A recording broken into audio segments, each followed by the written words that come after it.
Okay, today's scripture reading is John 17:11 through 13, and it says, "Now I'm departing from the world. They are staying in the world, but I am coming to you, Holy Father. You have given me your name. Now protect them by the power of your name so that they will be united just as we are. During my time here, I protected them by the power of the name you gave me. I guarded them so that not one was lost except the one headed for destruction, as the scriptures foretold. Now I'm coming to you. I told them many things while I was with them in this world, so they would be filled with my joy." The word of the Lord. You may be seated. I love you.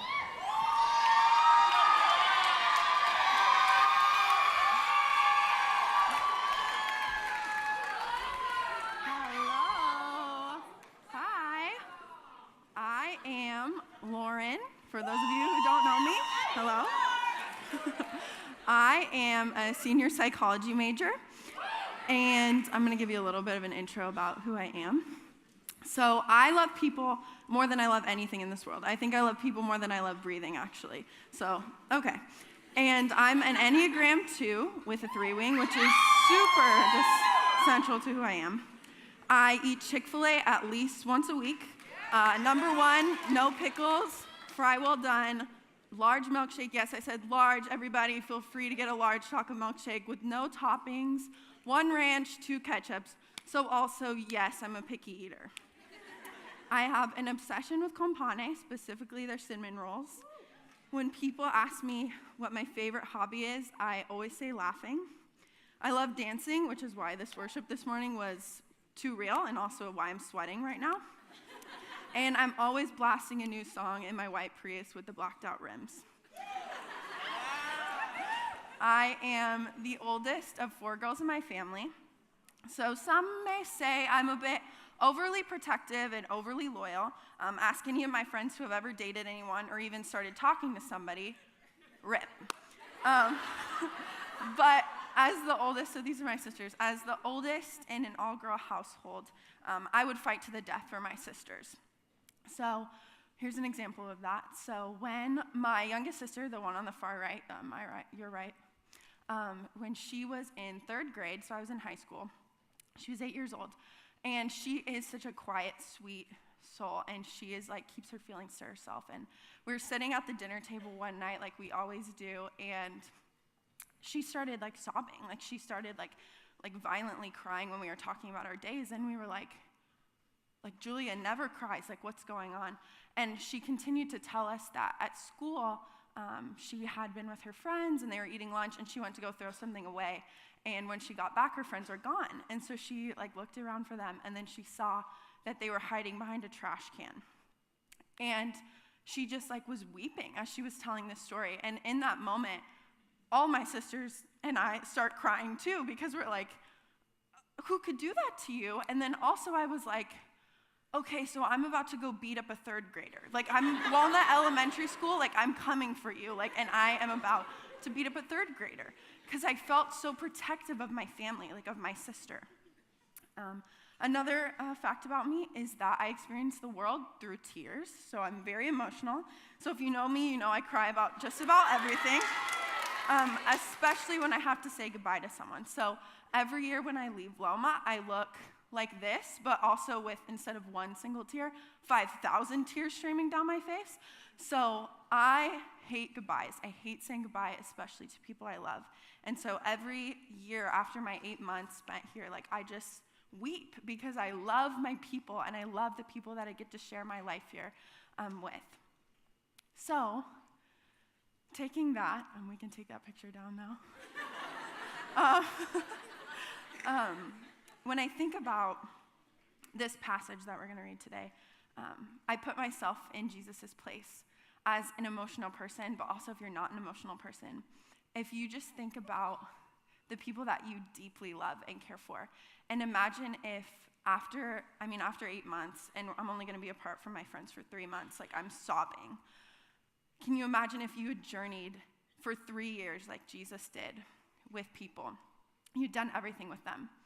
You had worshiped together, you'd lived life together, you'd laughed together. I think Jesus was really funny. I think he had a lot of inside jokes with his disciples because that just seems like God just does funny things all the time. And Jesus just had this depth with his people. They knew him so intimately and so deeply. And I can't imagine how heartbreaking it was for him to say goodbye to them. And this scripture that we're going through right now, John 17, we're going through the prayer that it's basically Jesus' goodbye to his disciples before the most painful, hard goodbye that I think has ever been experienced in history. And God Jesus in his time when he was leaving, his deep prayer was that his people would be protected and guarded by God, that they would experience fullness together, and that they would be people that walk alongside each other and stay with each other even after he leaves. And that we would be so one with each other, just like Jesus and God were so closely knit together, so one. When God wanted something to happen, Jesus could feel it. He could sense it happening, and he was able to act it out. So I want you to think about what would it look like for us to be so in tune with each other that we were able to listen to what the Spirit wanted from us, what the people around us really need from us, and that we would have the courage to let people take care of us, to show up and take care of the people around us too, and that we would live in mutual relationships that seek to make the other better. Would you pray with me?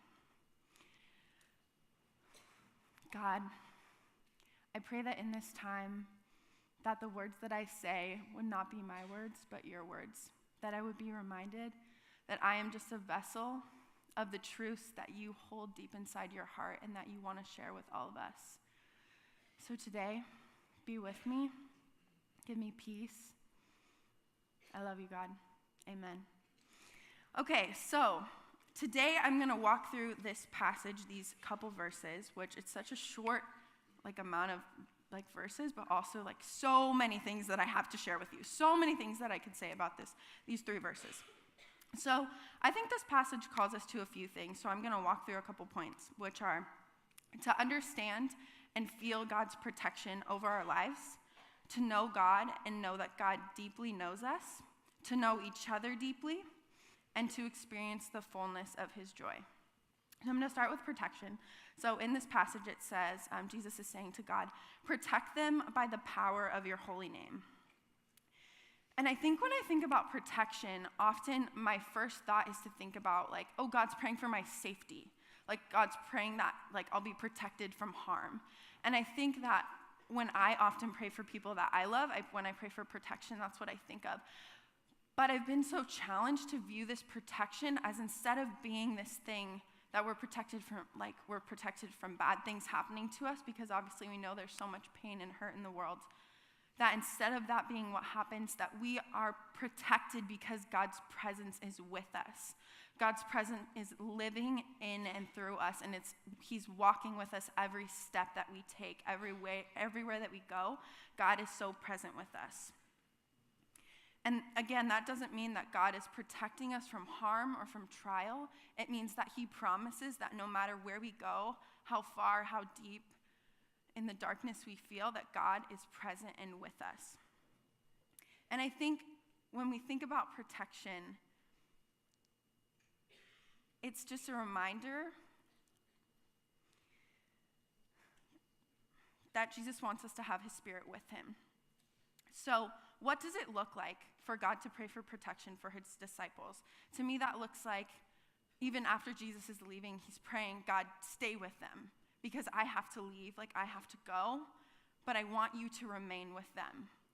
And I want you to be with them still because I know I can't be the one that protects them and is with them and lives this life with them anymore. And I think it's so significant that God says to protect them by the power of your holy name, because the name of God is a name that drives out darkness. It drives out fear, it drives out insecurity, and it brings confidence and light. And when the name of Jesus is spoken, darkness can no longer stay in that place. And so he says, protect them by your name because your name is so powerful. Our name encompasses all of who we are. And the name of God is so powerful that Jesus speaks that over his people, over his disciples, and over those who are going to experience his message in the future. And I think God uses his presence not only through speaking whispers to your soul and like the depths of your being, but also through the people around you that you get to walk with, that you get to do life with. I think often Jesus appears to us like as Jesus through skin, like Jesus with skin on, like us as human beings. So I challenge you to think of, what does it mean to be protected by God in your life? What does it mean for the Spirit to be dwelling with you?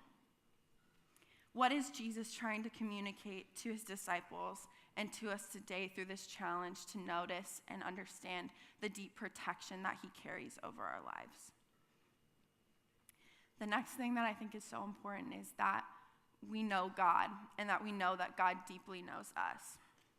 And I think that comes through intimate relationship with God. So we are marked by our identity that we are one with God, that God sees us and knows us, that he knows our story, that he created who we are, he created our inmost being, and that we know through that he will never leave us, that he knows us. And earlier in John, there are these scriptures that talk about how Jesus is our shepherd. And this is so significant at the time because everybody like nowadays we don't really have shepherds. Like that's not like a career choice that most people take, is being a shepherd. But at the time this was a common, and it wasn't a highly position, it was actually a lowly position to be a shepherd. But when you're a shepherd, you have one job. Your job is to watch over your sheep. All day you're spending with your sheep. You're watching them, you're making sure that one doesn't run away, and if it does, you take care of it, you protect it, you go after it. And you know them, and then they know you. They know your voice. And so in John 10:27, it says, "My sheep hear my voice. I know them, and they follow me." And then in John 10:4, it says, "When he has brought out all his own, he goes ahead of them, and the sheep follow him because they know his voice." This is so significant because we need to learn what God's voice sounds like in our life. We need to learn the voice of our shepherd, and we so innately know that because he's our father. It's like when your mom calls your name, like you know that's your mom, like you know it. It's like a mother knows her baby's cry. Like there's so much going on, but you're like a mom will just turn and know like when her baby's upset or crying. And I think it's so important to understand that God knows the language of our heart. The way that God speaks to me is so different than the way that God speaks to you.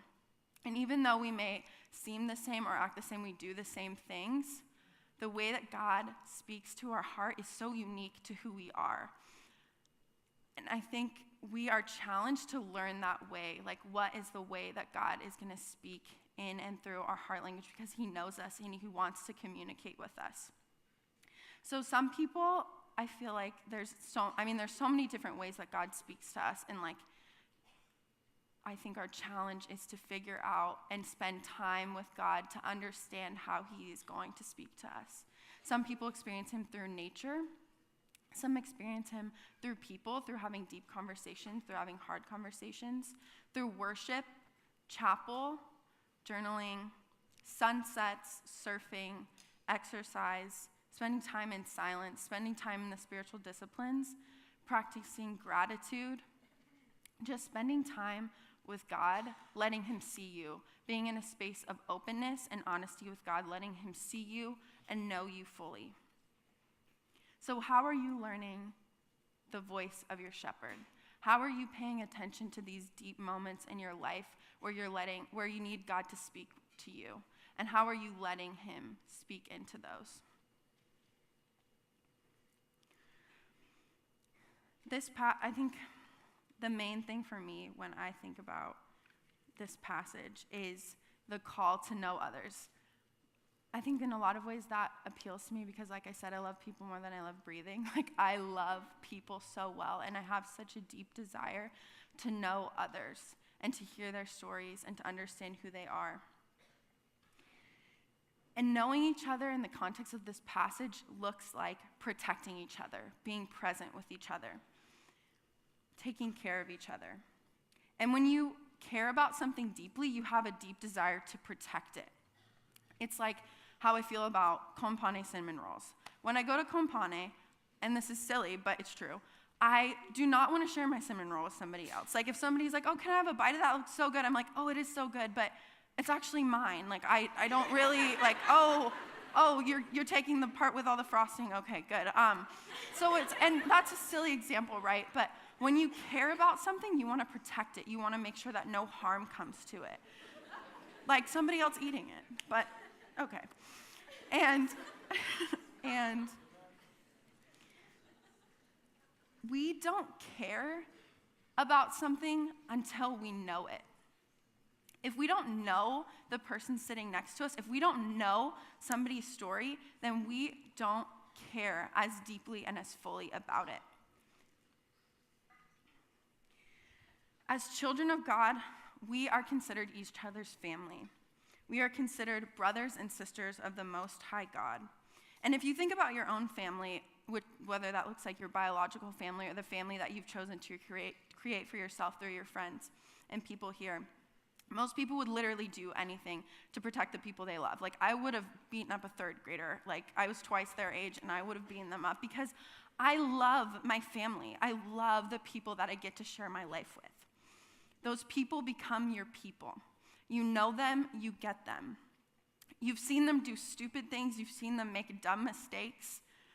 You've held them when they've cried. You've been with them after a breakup or a death or a painful event. And if you've ever been in a deep and sacred space with someone like that, you want to protect them. You want to bring them into spaces of life and joy and fullness. And this is what Jesus calls us to do through his words. Through him telling them to protect them by the power of their name so they would be united just as we are. Because in that, he also refers to those who believe in Jesus' message that the disciples share. And that means that all of us are included in that. So congratulations, you've made it in the most famous book in the whole world. You're in the Bible. I just want to say, shout out, you made it in life. Because Jesus specifically prays for you.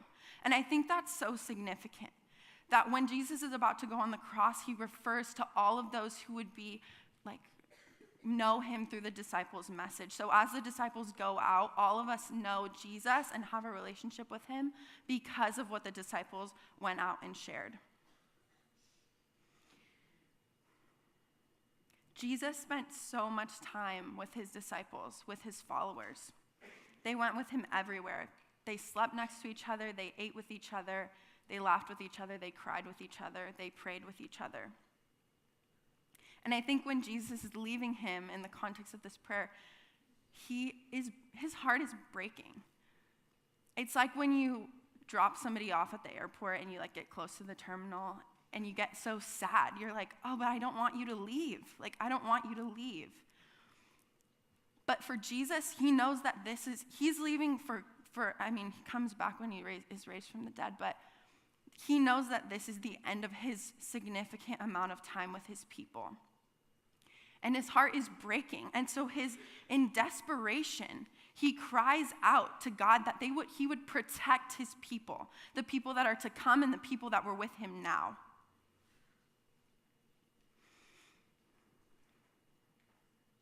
God challenges us to see the people around us, to know them. And that is uncomfortable sometimes, you guys. It's uncomfortable to enter in and get to know someone, especially if they have different views than you or something that you're not used to. But God created all of us, and we need to enter into spaces that are hard and good, because we need to experience the fullness of his kingdom. And when we know someone, we know part of the heart of God, because all of us have the heart of God inside of us in a different and unique way. So when we are challenged to engage in spaces with people that we don't know and we don't know their experience, whether that looks like someone that is a different race than you, a minority on campus, somebody who's LGBTQIA+, somebody with disabilities, somebody that has a different story, a different family than you, engaging in a space where you care deeply about them, you know their experience, you see brokenness in them that you see in yourself. When you see that and you feel that, you can't help but care about those people in a different and special way.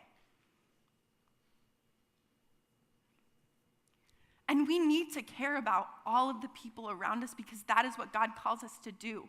He calls us to be love in this world and to be present with the people that you're around.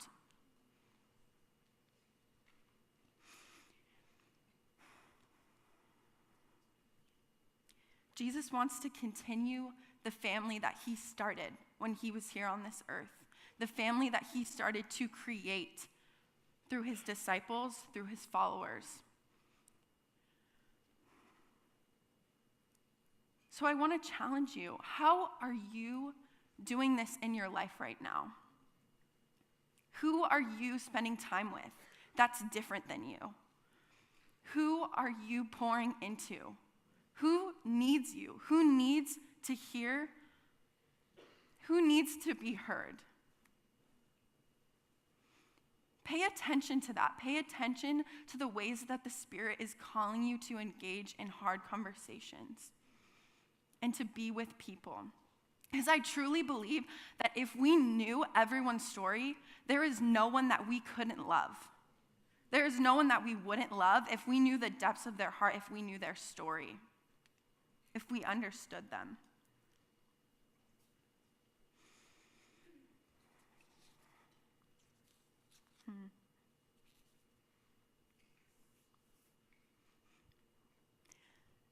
Engaging in hard spaces is heavy. It calls us to call on something that's greater than ourselves. But if we want to experience the unity and protection as a community, as broken people, we need to follow in the way that Jesus modeled for us to follow him and to engage in those spaces and to talk to those people and to seek them out and love them for exactly who they are. That means listening to people's stories. That means sharing meals. That means laughing together. That means worshiping together. That means praying for each other, praying with each other. Living life together, sharing in pain and sharing in joy. So let them be one. I think Jesus is calling to protect the family that he created because there is so much value in continuing that family. And lastly, I think that God calls us into the fullness of joy. He said, "Now I'm coming to you. I told them many things while I was with them in this world so that they would be filled with my joy." So often, I think, as a society, we associate the word joy with the word happiness. So we think that if we're joyful, we're happy, when those are not synonymous things. Happiness is temporary, happiness is situational, and joy is something that deeply abounds from your soul. And I believe that it's something that comes from God, that fills us up when we're empty. But that doesn't mean that we don't experience pain, that we don't experience hurt. Because I know that life isn't always joyful, and sometimes we don't feel like celebrating. And I want you to know that that's okay. It's okay to grieve. It's okay to cry. It's okay to feel the weight of pain and hardship. Because Jesus sure as heck did. He literally sweated blood because his anxiety was so great. He experienced people leaving him, people denying him. People literally chose to release a murderer over Jesus, and Jesus was sent to the cross.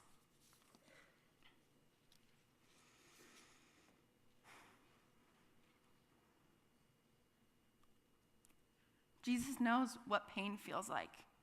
He also knows what it feels like to live life with the people around you and to love your life and also be in so much sorrow and pain.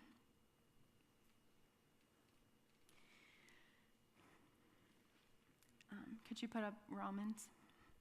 In Romans 8:18 it says, "Yet what we now suffer is nothing compared to the glory he will reveal to us later."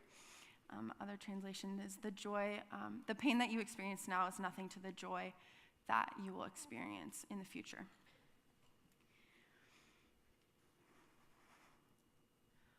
This joy has to do with the joy that we're going to experience later on in life, that there is so much good coming in the future. And I know that right now in my life, I have been experiencing so much suffering, so much pain. It has been so hard to even write this sermon because I feel like I'm overwhelmed with the weight of the world and the weight of my own life. And in the midst of that, I know that there is so much good to come for my life, so much good to come in the future, and that God is going to use the pain that I'm experiencing now to further his kingdom and to use it for my good, because if I know one thing about God, it's that he works all things for his good. And I don't know how, and I don't understand it, but he does. So I want to tell you today that it's okay if you're not feeling Jesus. Know that he is protecting you and walking with you and fighting for you, even when you don't feel like you're experiencing his presence. He is with you. And there is so much joy to come. And if you have to hold on to one thing, please hold on to that. Hold on to the fact that there's people around you that want to spend time with you, want to be with you, want to know you. And you don't have to go through this stuff alone. Because when you let somebody in to the darkness and the pain that you feel, you're not alone anymore. Jesus is with you. He's in the community of the person or the people that you tell about your pain and your suffering. And that is protection. That is family. That is what it looks like to walk with and live life with others. This deep joy that we experience through Jesus, through reconnecting with him, through hearing his voice in whatever way that looks for you, is recentering. It refills your soul. We are not a forsaken people. God is with us. God is moving. God is working. So in closing, may we continue to be a people that seek after God, that know that we are under his protection at all times because he is our faithful shepherd, one who is never far away, one who would chase after us if we got lost, one who calls us his family, who prays for us, who has created the people sitting around you right now to become your family, to help you move into fullness, to walk this life alongside you, to carry your weight with you, to feel the fullness of joy with you, to remind you of who you are and whose you are. So may you choose to let yourself be seen. May you choose to let yourself be known. May you be brave and be bold and know that you are protected, chosen, and deeply beloved because you belong to him, and there is nothing that could separate you from that. There is so much good to come. Pray with me. God, I thank you for the ways that you never abandon us, that you never leave us alone, that you have put people on this earth to walk with us so that we do not have to face things by ourselves. God, will we be reminded of your presence. May we learn how we can hear your voice, how you're trying to speak to us, speak through us, speak into us, speak life to us. You are so faithful. You are so good. You are worthy of all the praise, even when we don't feel like praising you. May we be reminded of the joy that you instill in us for the future. May we lean into hard spaces. May we love the people who are hard to love. May they become our family, God, because they are your beloved too, just as we are your beloved.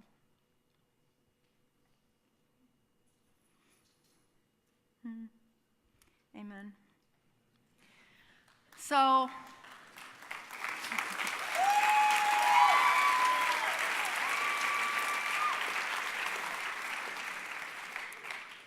go now, knowing that you are protected and surrounded by our good and gracious God, who wants to know you intimately, encourages you to know others deeply, and give the fullness of his joy and hope of what is to come. You're dismissed.